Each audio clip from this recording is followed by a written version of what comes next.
Please join us for our third annual Leadership Circle Summit at Cognia's corporate headquarters in Alpharetta, Georgia, January 13th through the 15th, 2025. Learn pragmatic solutions from our expert keynote speakers, Amanda Ripley, AJ Crabble, and Cognia's own president and CEO, Dr. Mark Elgart. Connect with other educational leaders to identify simple solutions to complex problems, share governance challenges, and establish critical professional networks that best support your work. Find out more about Cognia's Leadership Circle Summit at cognia.org or email us at leadershipcircle@cognia.org.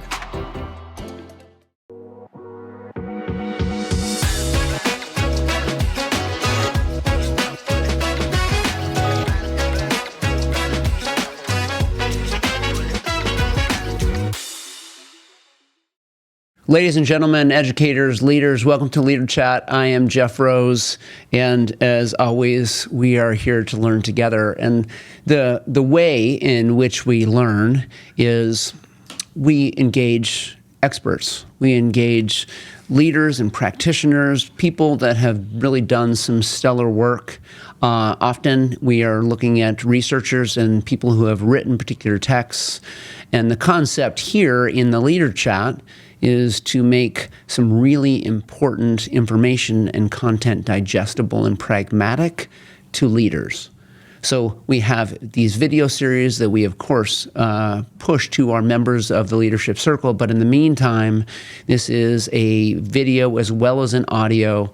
And because of our recent partnership with AASA, we're starting to release more of the video and content, which is just a great thing because it is just something we want to get out into the world because this is so rich. It has nothing to do with me. It has everything to do with the fact that somehow we are able to attract incredible leaders into this space.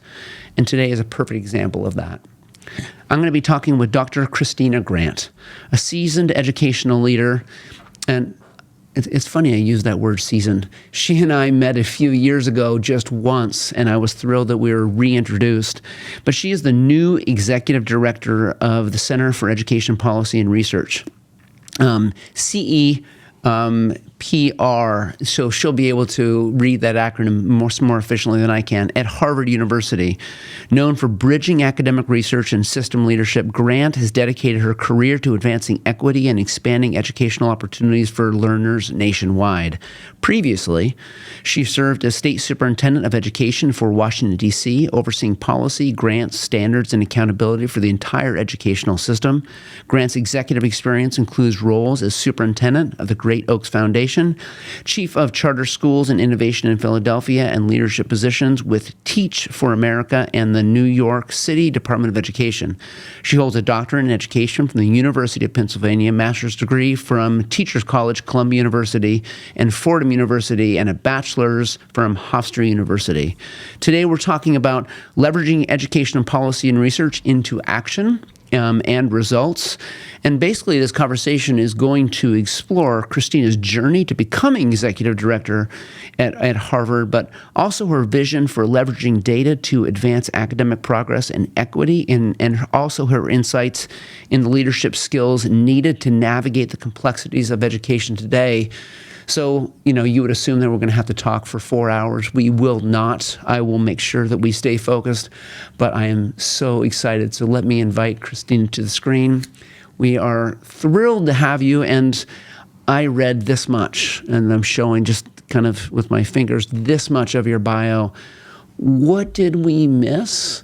And maybe catch us up to what it's been like, kind of this, I think it's only been 6 months in the current chair. So what has that transition been like for you? Yeah, first, Jeff, thank you so much for welcoming me into this community. I've had a chance to look at several of these, and I'm really honored to be in community. And who knew that us having a chance encounter, were we in Nashville? We were, that's right. Would reconnect in this way. And some of it feels serendipitous, or at least timely, given the environment we find ourselves in. I think you miss that I always loved school. And so if you went and looked at my report cards in elementary school, she has a lot of questions. She should be a lawyer. And so I think the messages that children receive are important. Um, but when I think about the career overall, one, it's very hard to hear someone frame me as seasoned. I feel like I'm just getting started, but I'll take seasoned. And I think the thing that people miss is, one, none of it was linear. I don't know that when I started teaching in 2003, I would be like sitting at Harvard one day. Um, and so much of it has been doing great work with and alongside great people and having a laser like focus on serving children. I am very much a child where a zip code could have equaled destiny. I invite you all to look up 11550. That's Hempstead, Long Island, which is where I was born and raised. A school system that continues to have really challenging needs. And I framed for folks that a lot of things went very right for me, but we exist in a country and in a set of school systems where children shouldn't have to actually navigate luck in order to become successful. We could actually play an aggressive role in bridging policy and practice and have that play out in the lives of the children that we served. And so that's what I always, I'm always like, don't read the bio. Like, I wish there was video footage of me being a first year teacher. It was rough, but we made it. We made it.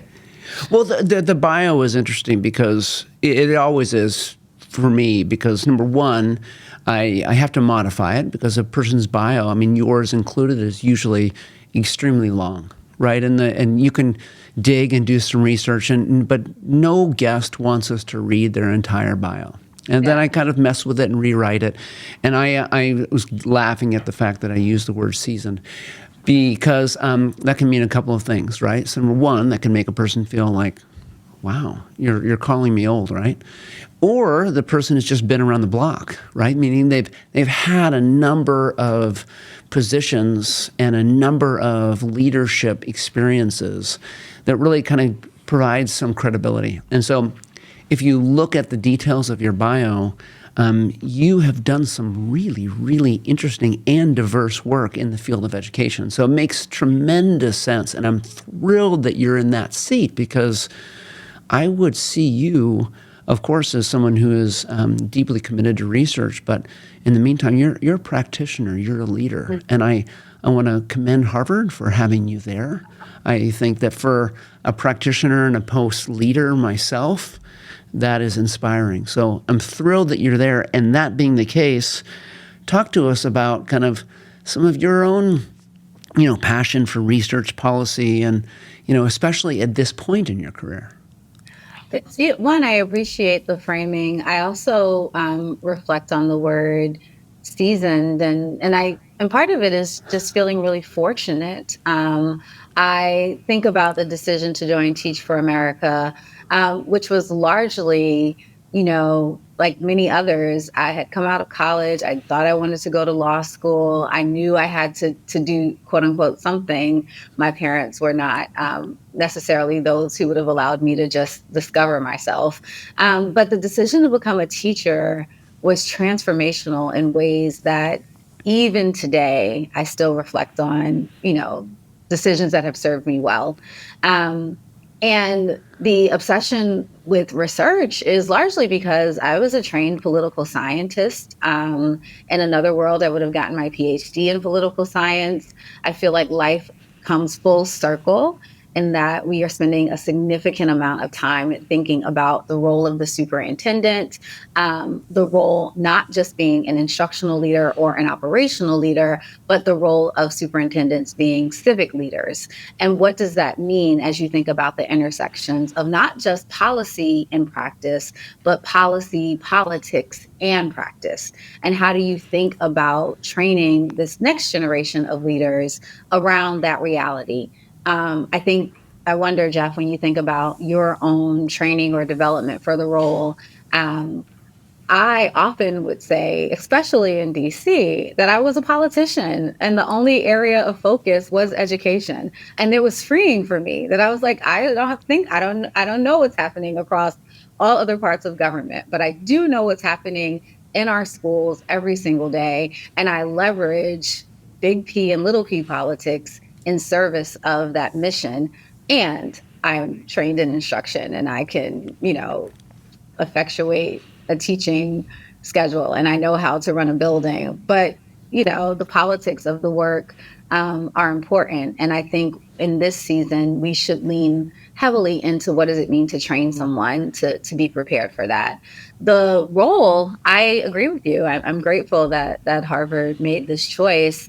When I was going through my process to join, I questioned so many people. I was like, no, seriously, I'm a practitioner. No, I took methods and I did write a dissertation, but I very much come to the work in service of being a translator. When I think about our systems leaders, as passionately as I feel about them being made prepared to face the political challenges of the role, I think it's also critical that leaders understand what it means to have a research agenda. What does it mean to leverage evidence-based interventions, practices in your day-to-day work? How do you actually leverage data, not just at the classroom level in terms of academic proficiency, but all aspects of data to drive progress for your system in service of children? And it's been exciting to do that work. I really do see myself as a physical bridge of the great wealth and resources and talent that we have in service to our school systems. It's exciting. Linda Darling Hammond, a couple of years ago when I was interviewing her, she mentioned, she said, there's this gap, there's a canyon between research and policy. And she said, part of my passion is trying to create a bridge to those two things, which I think is noble. One thing you're adding to that is, well, if there is a gap between research and policy, there's the really important third leg to the stool, which is kind of practice, right, and knowing how to lead it. So I can look back to my past experiences or my education. So I had some level of, research. I wrote a dissertation myself or my doctorate work, etc. I felt like an instructional leader. I had been trained in some management tactics.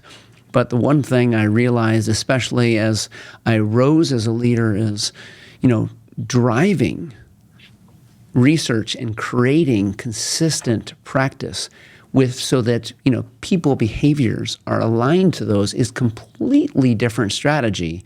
And that almost ends up as the kind of the sink or swim situation for leaders. Some leaders do it well and some don't, right? And so just having being an instructional leader and being a manager is not enough, right? Yeah. Knowing how to lead it, especially in this fast-paced and ever-evolving and changing world and political discord in our country, is interesting, let's just say.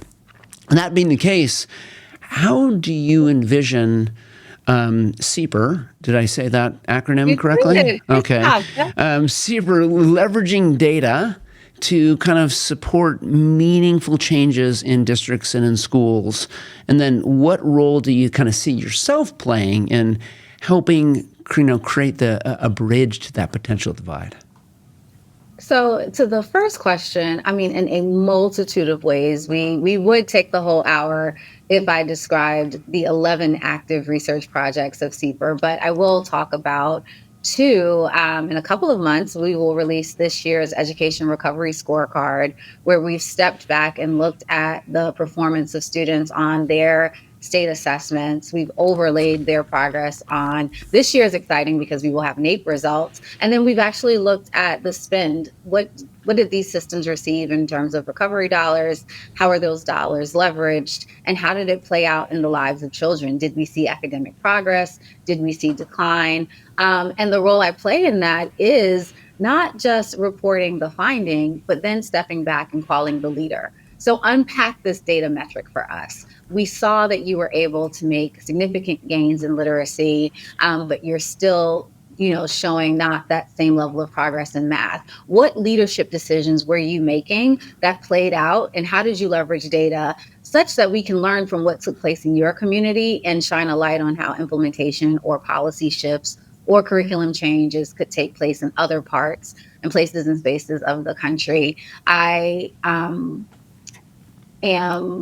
I always reflect on the role of CEPR as being a research center, but also a safe place for convening, a place where superintendents can call and say, we read your report, we saw this finding take place in this community.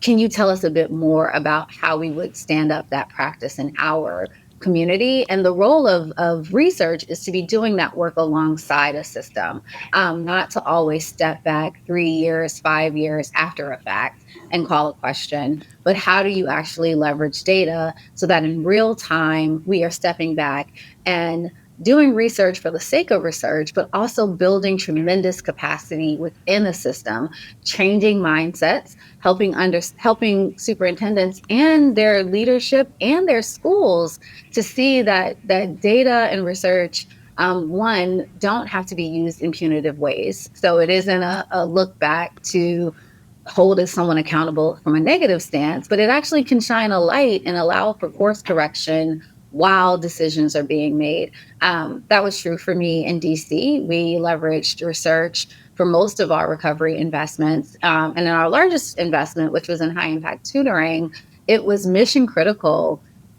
90 days, at a 6-month mark, at a year mark, we were able to step back and not just look at a policy decision to ensure that 10% of students received high impact tutoring, but the research and the active process of research and collecting data and looking at attendance and looking at school level assessments and then state level assessments allowed us to make mission critical pivots across a multi-year continuum that is still playing out in the district today and is still serving children well. That work, I feel like, is the work of CEPR. It's certainly my work.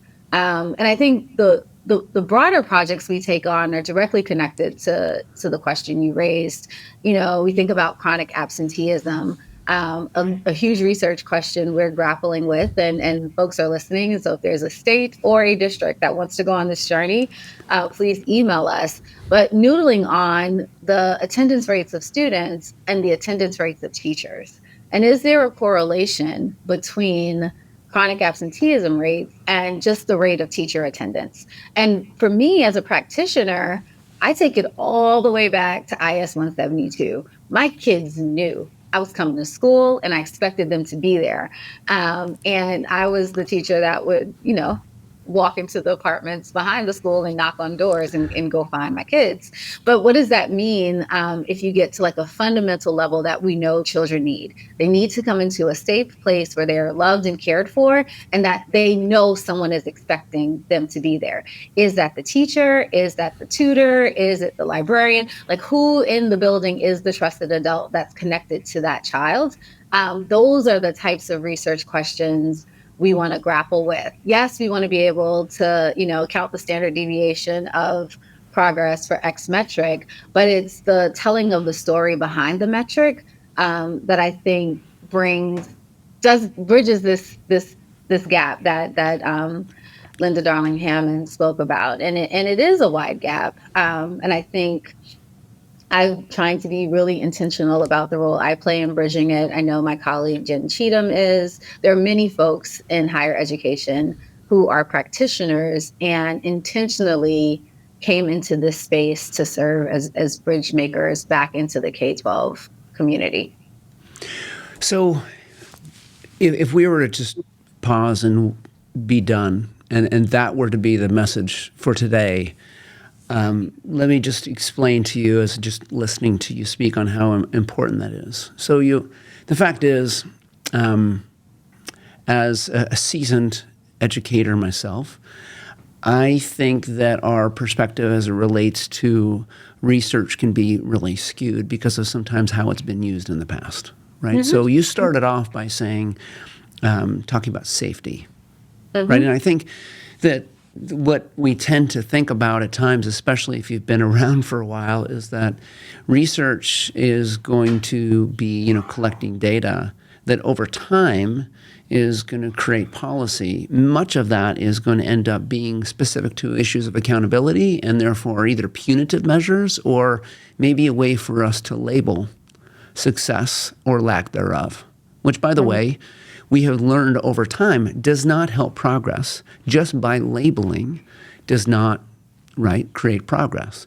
So the fact that you're talking about creating this safe space for educators and leaders to use research to drive future improvement efforts for students, that changes the narrative as it relates to the traditional version of what educational research is. Does that make sense? Yeah, I mean, you said it so both eloquently, but also it's a perfect framing of the problem we are seeking to solve or the bridge we're seeking to cross in that. And I think you would know this to be true. I often say I was a child of the ed reform movement. So on any given day, a research paper could frame a narrative around what policy decisions should be made in service to what child. I just think the argument that I have now as a seasoned leader is superintendents should be very clear about their research agenda. They should be standing up research, studies, and pilots inside their own system so that they are driving the narrative of what is taking place within their own system. And if you come into a trusted space where there's both relational trust, where there is a lot of opportunity to build capacity on both sides, researchers have a lot to learn about what truly takes place in a system, and systems leaders have a lot to learn about how you set up quality research designs and, surveys. But in that bridging, in that space, that is where success for children can take place. That's where policies can evolve that actually can stick. Because Jeff, I know you know this as well. You can step back and make a policy decision, but the space between the policy decision and what happens in the classroom all rests within inside implementation. And research can play a critical role to map out what is the space of implementation from the classroom to the principal level, to the regional level, all the way carried through to what is occurring at the state level or even inside a legislature as they're making a massive budgetary or financial decision.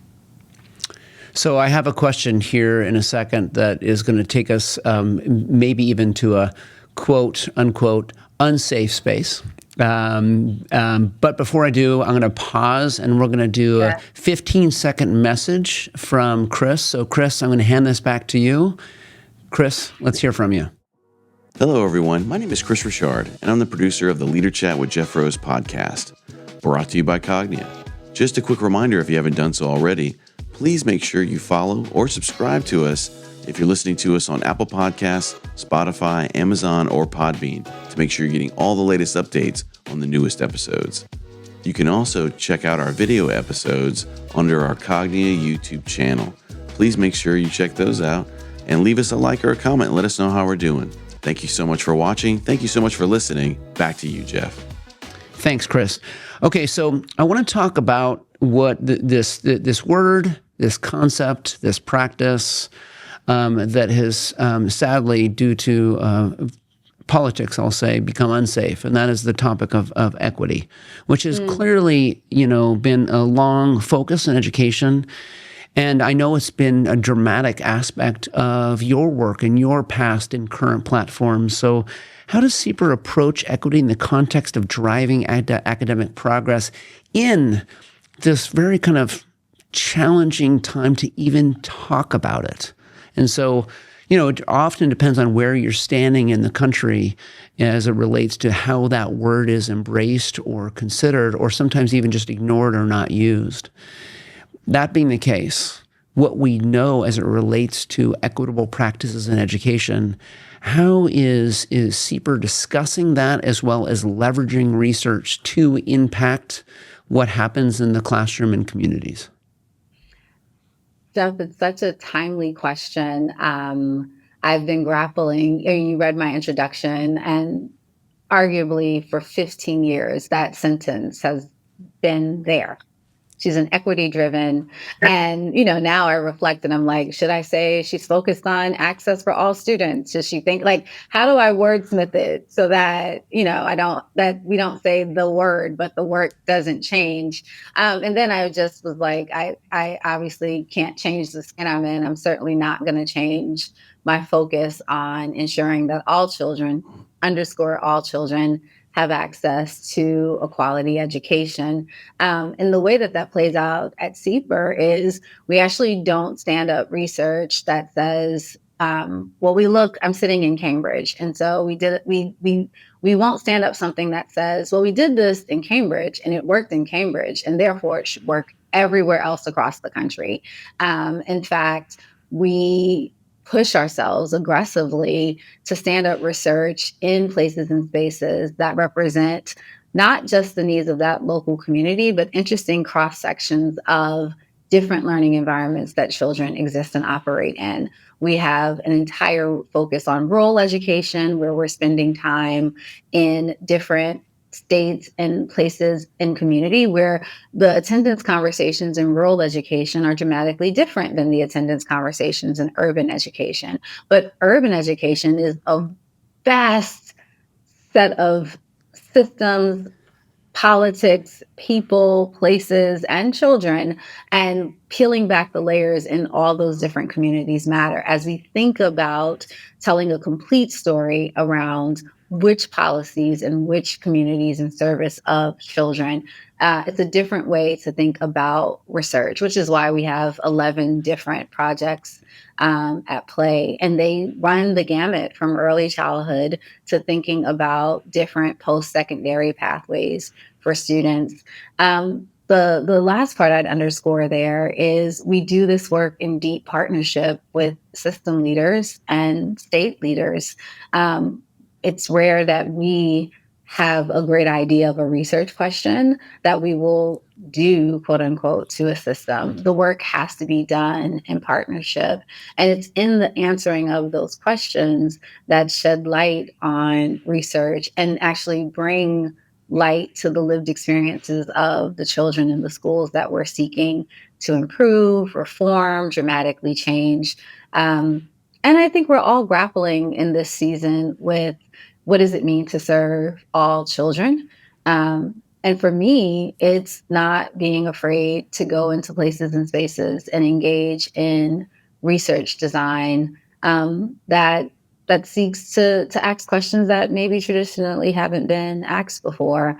So much of that is connected to the capacity building to ensure that systems are collecting data in the right way and thinking about how do you have data points that actually narrate or bring to light experiences of what's occurring at the student level. My earlier framing on teacher attendance in most systems is taken either at the school level or at the central office level, but we have a lot of work to do in this country to have teacher attendance feed into the state level data. And if you got to state level data, then you'd actually be able to have a different type of conversation around research design or questions we could have answered, not just as it relates to teacher attendance, but course offerings, grades. I mean, it runs the gamut. But that type of capacity building, one, I would circle back to trust to say that, like, if you're going to have a robust research design, you have to think about, which relationships must be true? How do you think about a data sharing agreement? Like, how do you have relational trust that allows for that type of practice to take place? When I think about the lens of equity, we will continue to have wide sweeping assumptions about what should be true for all children if we actually don't do the work to have meaningful partnerships at the school, district, and state level to actually highlight the needs within specific communities, because this country is and will continue to be wildly diverse.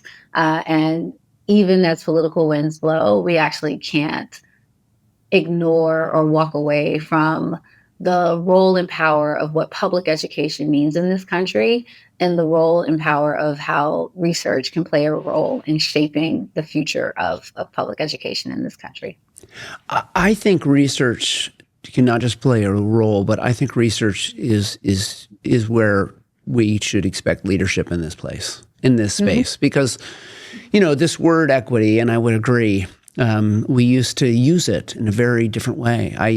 I used to use it and almost boast about it as it relates to some of my perspectives specific to what I think all students deserved. And then over time, I started to see this shift until at one point in time, I heard some board members tell me, you're no longer allowed to use that word in public. And I said, well, excuse me? And I realized this shift was starting to occur, and that was many, many years ago. And since then, now the word has almost been like weaponized, right? And not only was it always misunderstood to a degree, and that was always part of the work, is how do we help people understand what the word actually means as it relates to translation into practice, to try to get over this hump of this is not taking away from some, right? We had the hardest time helping people understand that. And then all of a sudden it got wrapped up into, as you described, the political winds, and we have lost sight. So therefore, we can drop the word and let's talk about the research, right? And I think that's, and I'm so thankful to hear this concept of how you're still maintaining and taking this on as it relates to kind of what's possible, but the role research will take in this space. That being the case, you said in our discussion preparing for this, and I wrote this down, that you said, I'm sick of this term and you're tired of unprecedented times. Right. And I love that. And, you maintain resilience and the focus of ongoing and increasingly intense challenges. We know that. But talk to us about why you're maybe tired of that, and then how maybe that drives some of your work, knowing that things are changing so quickly, right? So when will things not be unprecedented, right, is the interesting discussion, I think. So talk to us about how you're tired of it, because I loved when you did that when we chatted preparing for this. Jeff, it's funny that you brought me back, because it was a couple of weeks ago. Right. And I just, every day I'm like, oh, wow, okay, that wasn't on the bingo card. And I don't know why it feels palpable, and maybe it's true for the listening audience. I kind of go back, it was March 13th.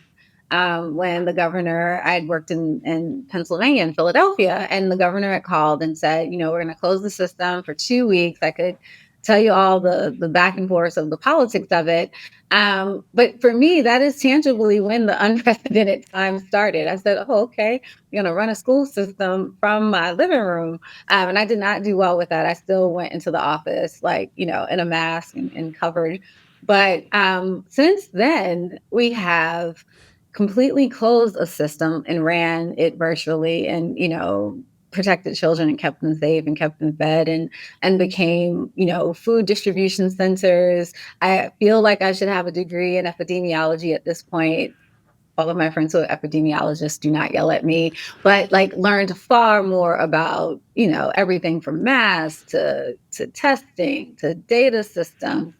So much of what it took to then reopen a system. And I reopened a system in a completely different system than the one I was in when we closed. And so again, unprecedented, brand new superintendent, trying to win hearts and minds, but also trying to keep children safe.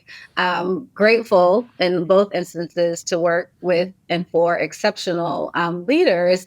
And you fast forward to where we are today, still having conversations about the word equity, but the actual work hasn't changed. And I now have accepted the state of unprecedented times, and would invite folks into I guess, a new movement of living in a state of flux. And the new leader, the new superintendent, or the new leader in education must accept the fact that children being loved and safe and educated still is mission critical. That the power of education in terms of what is possible, not just for their life, but for the totality of what we are participating in, called the Great American Experiment, the social contract of what schooling is. We have to fight hard for that. And that means that we will continue to find ourselves facing new challenges. I will bring it back to research and say that we actually don't have to face those challenges alone. I can think about the role that data and research played in every part of the COVID journey while we were in it, every part of the journey as we find ourselves in a post-pandemic state, and all of the journey and the decision making that lies ahead. We actually need to open up our tent, open up our systems, and invite research in, invite thought partnership in, and invite places and spaces like this conversation, because we will be in an unprecedented state for some time to come. And can transparently say that, yeah, some of those days you will be tired. But, again, I guess I go back to sixth grade English at IS 172. The children are going to show up at the schoolhouse, or they're going to show up on Zoom, where the children need us to rise to the occasion. So I've accepted the state, even though I yearn for the days when when it all just felt normal. Well, if unprecedented, it becomes the normal, then the word becomes obsolete, right? Then if that's the new normal, then the word actually should be just dropped from our vocabulary, because, right, according to the definition, it wouldn't make any sense. You brought up a few minutes ago big P and little p, right? And I kind of want to dig into this a little bit. I think that reflecting on my own experience, I know that after principal school and superintendent school that I went through, if I were to have been a brand new superintendent or leader, regardless, now, brand new, aligned to the kind of training and experience and education that I've had, then the sink or swim situation would have made it difficult for me to swim. And, I was able to navigate, but things were not as complicated, even though they've always been political, just a number of, 15, 16, 17, 18 years ago. That being the case, currently, the big P and little p and the leader's ability to lead within that arena, for which is sometimes an arena that they did not sign up for, right? They find themselves looking around going, oh, this is the arena? I didn't know. This was where I currently was, and I have to create strategies to navigate this space and this place. So thinking about big P and little p, what do you think is needed? And then how might support systems, because I know Harvard is leaning into this for sure as it relates to research and creating that bridge to practice, how do we help leaders in this space? It's such an important question at this moment in time, because big P and little p politics have always existed in education. And I love that you called it principal school and superintendent school, because I call it the same. But I don't know that at any point there were direct call to actions or a framing to say that you must be a civic leader or you must be tapped into the big P or little p politics in the community with which you serve, or that you had to spend a significant amount of time thinking about your state level political dynamics, the national level political dynamics, and how you would emerge as a leader. And now that is mission critical to a leader's ability not to survive the role, but to thrive into the role. It is critical that you're an instructional leader. It is critical that you are an operations leader and that you're a strong manager. But in today's school systems, you cannot put your head down and pretend that politics don't exist. And I would say the way that you would equip yourselves in facing that new reality is to come into community with places and spaces that are focused on being a part of that conversation, which I know, Jeff, you all are also leaning in and leading into the work. And it doesn't mean, I do think that there is fear in a leader saying like, no, I just want to serve my system well. I don't want to get involved in all of the headwinds. Um, but I would argue that, when you sign the contract or take the oath or whatever the ritual is in your context, you are signing up to be the head of that system. You are the senior education leader. And in that, you should be able to navigate the little p politics and the big P politics that come with that. You should deeply understand, as you just referenced, Jeff, like, what is the leanings of your board and how do you play a role in being a thought partner, but also an instructor? You are the master teacher of your system, and there are politics involved in winning hearts and minds. And here at the Ed School and in with some of our sister schools, we are really thinking about the role of civic leadership. That doesn't involve you necessarily like leading a march, but it does involve you deeply understanding not just the policy, not just saying, I want high impact tutoring, but what are all the politics involved in helping every family understand why these children will have access to this intervention? What does your child have access to? And how does ensuring that this policy decision ensures that all children are able to grow and thrive? There is a lot of politics in that policy conversation. And I think we actually have to train leaders how to lean into that space a bit more, not just for the sake of their own system, but for the preservation of our systems overall. I happen to enjoy it more than than I think some of my colleagues. But your framing really it hit me hard when I think about how the role really is sink or swim. And we have watched some of our colleagues who, strong instructional leaders, like, the best of the best, but they can't navigate a challenging legislative session, or they aren't doing all of the work to ensure that they not just have the vote, but they also have their community that, we always would say, like, can my grandmother understand the decision that you are making? Um, all of that is a part of both big P and little p politics. And we have to be willing to lean into that space a bit more. I believe it's possible, but it is a shift. It is a shift to say that the role of a superintendent now involves civic leadership. Well, if amidst the shift, there's two things we need to consider. Number one, we know that we're currently sitting on the least experienced leader force that we've seen in this country, and we know that that's going to increase, especially over the next 5 and 10 years, based upon, what we've measured in terms of the bench available for those positions. So there's a triage on how we help leaders already in the seat. And then what are we going to do to prepare the future leaders?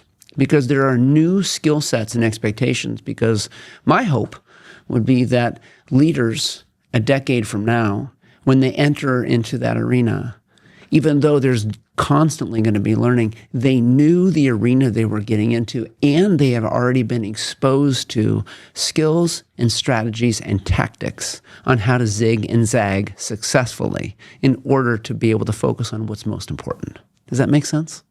Oh, to me, I'm wondering how do you set up apprentice-like opportunities for folks who are aspiring into these leadership roles across the continuum, because so much of the navigating of it is having access to it. And I would argue that that's what's been interesting about my career, that, most superintendents haven't been a lobbyist before, or they didn't run a charter network and then shift to running into a traditional system. But all of those different experiences I should not discuss sports in any way, but it gives a leader multiple at-bats before they are sitting in the seat. And so I think we are holding two things at tension. We do have a young workforce that's growing and evolving, but we also have to play a role in helping individuals map out careers in education such that they can have multiple seats and different places and spaces. They've seen the work from different angles so that when they become superintendents, they aren't immediately knocked down by the multitude of not necessarily problems, but decisions, issues, sometimes crises that come across at that level of leadership. And I think collectively, we in higher ed play a role in building out that space, but it also actually has to be built out throughout education systems. And that is that's gonna look different in higher ed in terms of the types of courses we design and the opportunities we have for students here. Our ED/LD doctoral program is tremendously innovative in that in the student's third year, they actually have an opportunity to complete a residency. It's a practice-based doctoral program where we actually want you to go into community with a practitioner. Every year I was a superintendent, I had a doctoral student from Harvard with me. And, it is one thing to say that you have studied a system or you're taking coursework or you want to be a superintendent. But I remember one particular student coming with me to our board meeting on the evening that we were changing our social studies standards. And she sat through the entire board meeting. And, she had been with me for the whole day. So she saw from 8 o'clock in the morning every internal prep conversation, every individual phone call, all of the meetings, prepping for the slide deck, who is on first to say what. And anyone who's worked for me knows, like, I love a good script because I'm very controlling. But the level of insight she actually had into the role is completely different than what I think most people think being a superintendent is, or how the work plays out every day. It is not always, press and cameras. It's high level strategy. It's very relational. It's a multitude of decisions. And I think students or individuals who are along their leadership journey seeking to become superintendents at some point need multiple opportunities in multiple contexts to see the role almost in a day-to-day function so that they can build their muscle before they're in the seat. So then here's a question, and I don't mean to launch something that would, put you in a place where you need to talk for another hour on this. But, if we're to think about, if I were to ask you about giving some advice to leaders on how they can, leverage research, of course, but to help them navigate the complexities of, academic progress, resource challenges, and the political landscape, what would you say, what would you advise leaders think about? What pragmatic advice can you give them? Wow, it's such a large question. Pragmatic advice is first, don't yell at me, Jeff, but first get very centered and stilled in like your why. Like, why are you doing this work? What has called you? I think short of being a first year teacher, being a superintendent is the hardest job I have ever done. Work that I'm most proud of, but such a humbling call to serve in terms of like the magnitude of the work. And so I always encourage leaders to take stock of, why are you called to do this work in this season of your life, and what problems can you solve? Are you uniquely positioned to move the needle on? And then build out your agenda or your strategic plan around that reality. You cannot do this work alone. And so focusing on having a very, very, very strong team, a strong team built around your weaknesses, right? So if I enjoy big P politics and little, like if I enjoy that work, I don't actually need that on my team. I need the person who wants to be laser-like focused on an operational challenge or, fill in the blank, building out a strong team. And then I really do think the mantle is like, who are you in community with along the journey?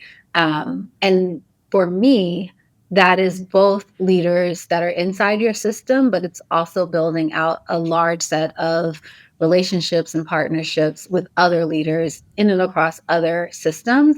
And, the topic of our chat has to be brought to the table once again. There is a role that research plays in you navigating the journey ahead.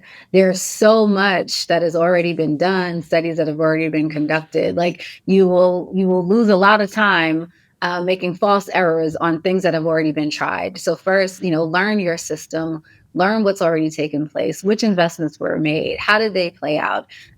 Conduct research on your own system to inform your own learning, and then bring people into the process of leading.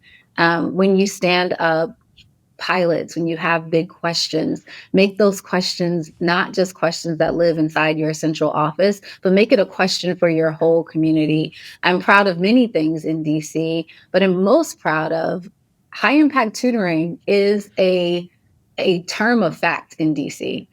If you go inside a school, leaders know what that term means. Parents will say, I want my kids to have a tutor. Like everyone understands, we tutor here.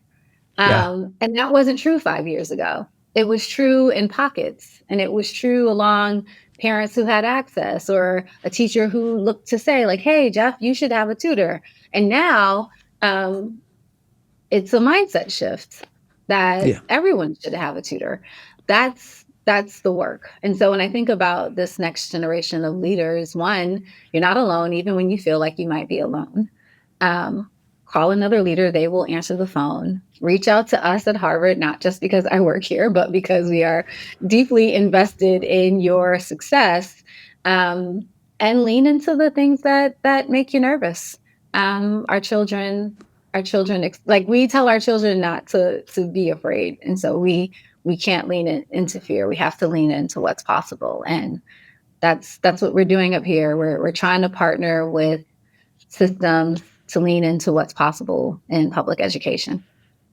I would agree. I think kids do not deserve for us to be comfortable, right? Our intent should not be comfort. In fact, we already know that we learn at our utmost potential when we are uncomfortable, as long as we're safe, right? And so I appreciate the advice of you saying for leaders to lean in to things that make them feel uncomfortable. So you set yourself up beautifully on that question to end, because this is how we end. And this is very traditional. So what we do is, in the leadership circle, we stole this quote from my pastor, but it aligns to my dissertation many, many years ago, which is circles are better than rows, right? As it relates to learning. Circles are better than rows. So if you and I were to pretend that we're around a table, and with us are superintendents, principals, and other positions in between. We've had the discussion with them that we just had now, and you were to say, and this is what I want to leave you with. This is your kind of drop the mic moment, elevator speech. You want to go only 20 seconds, and really quickly, this is what I want to leave you with. What would you say? Ready, go.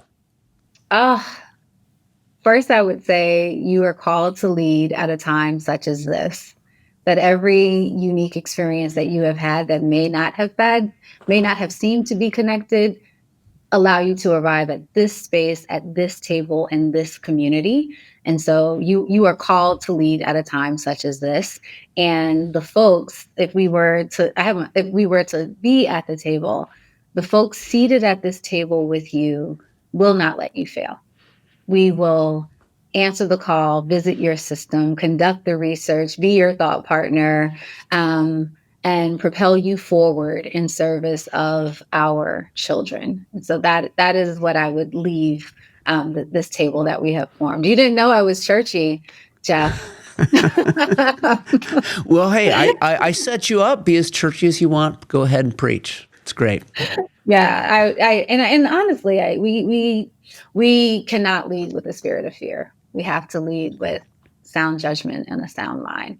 And so I think all of us, even our chance meeting in Nashville, who would have thought that we'd find ourselves at this circle, engaging in this conversation. But I think it's all connected. And if you do this work in community and you do not allow the narrative that might be in your voice that tells you that you're alone, you will go further together. We will go further together. Well, Christina, I'm thankful that we did meet several years ago, and I'm thankful that you are in the seat you're in now. I think that it provides a leader and a past practitioner like myself comfort that there is somebody who believes in research but also believes in bridging the gap to leading in practice. That creates safety, not just for me, but for so many others. I'm so thankful that you are there. And of course, thank you so much for this time of learning for our listeners and our observers. You're appreciated. Oh, thank you, Jeff. Okay, be well. Ladies and gentlemen, this is really, really an important conversation. Sometimes we don't consider research for what it is, or more importantly, what it should be. I was thankful to, like I just mentioned, that Christina Grant is in the position she's in, but that she was able and willing to come talk with us. What a wonderful conversation and a wonderful opportunity for us to reflect, but also roll up our sleeves and prepare to take some risks, knowing that there is often research backing and support for us. Ladies and gentlemen, educators, leaders, thank you for the noble work you do. Be well.